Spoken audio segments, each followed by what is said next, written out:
C'est parti pour le petit unboxing des tissus que j'ai acheté à Osaka dans la boutique spéciale de tissus pour tenues de patinage artistique. Ils sont vraiment trop beaux, donc j'avais trop envie de vous montrer. J'ai pris ce tissu qui est une sorte de maille holographique. Hyper intéressant, il est super léger. Je pense que ça va pouvoir me servir pour plein de costumes. Moi j'adore quand ça brille. Ensuite il y avait un petit coupon, mais alors vraiment super pas cher, ça m'a coûté quelques centimes, d'une sorte de maille dorée comme ça. Je sais plus exactement le métrage qu'il y a, c'est un petit bout, mais ça je suis sûre que ça peut me servir. Ensuite, toujours holographique en fait, hein. Je pense que ça a été ma DA pour mes achats. Mais là, c'est une sorte d'organza rose un peu holographique. Je sais pas si je l'utilise pour des cosplays ou carrément pour me faire un petit vêtement. J'aime beaucoup trop. Toujours holographique, j'ai pris une dentelle blanche qui a du fil holographique. Je sais pas si vous allez réussir à voir à la caméra. Peut-être si je vous montre une épaisseur, mais vraiment, c'est trop mini. Donc, ensuite, je me suis pas arrêtée là, j'ai pris quelques galons. Donc là, j'ai pris un galon avec des paillettes.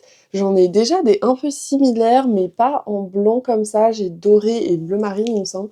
Du coup, je me suis dit que ça, c'était vraiment mes couleurs et que j'allais facilement l'utiliser. Ensuite, j'ai pris aussi un petit froufrou holographique. Pareil, je sais pas si je vais l'utiliser pour les cosplays ou pour me faire des vêtements ou des accessoires, parce que je trouve ça trop mignon. Et le dernier truc que j'ai pris, vous pouvez encore voir le prix ici, donc c'était à peu près 7 € pour 30 mètres de ce galon holographique, donc forcément j'ai pris un. Au début je leur ai demandé le prix qui est affiché, c'est le prix pour 1 mètre ou c'est le prix pour tout, et ils étaient en mode ah on est vraiment désolé, on peut pas couper, t'es obligé de tout acheter. Et j'étais en mode bah bien sûr j'achète tout, enfin pour 7 € je prends tout, hein, y a pas de souci. Aussi ils avaient fait un petit prix sur des perles, il me semble de Swarovski, comme ça, donc vous pouvez voir c'est 220 yens pour tous ces petits cœurs, donc ça doit faire 1,50 €, quelque chose comme ça. Et j'adore ces petites perles, j'en avais déjà acheté ailleurs. Et là c'est tout pour la boutique de patinage artistique, mais je voulais vous montrer aussi une mercerie. Il y avait aussi une mercerie dans la rue d'à côté, donc j'ai acheté un petit set de galons. Ils sont vraiment trop beaux, et là-bas en ce moment, à Tokyo, j'ai remarqué que la mode dans les boucles d'oreilles, c'était d'avoir un petit ruban ou un petit galon plié en deux ou froncé. Donc là, avec tout ce que j'ai, je vais pouvoir m'en faire plusieurs.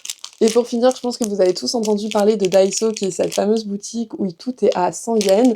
Et du coup, là-bas, j'ai acheté plein de perles. Là, j'ai acheté des petites perles nacrées texturées. J'aime beaucoup trop le rendu. Et ensuite, là, donc là, j'ai fusionné plusieurs trucs, hein. C'est 100 yens par petit paquet, pas pour le tout. Là, j'ai pris un assortiment de perles beige. Là, des sortes de petites tulipes roses.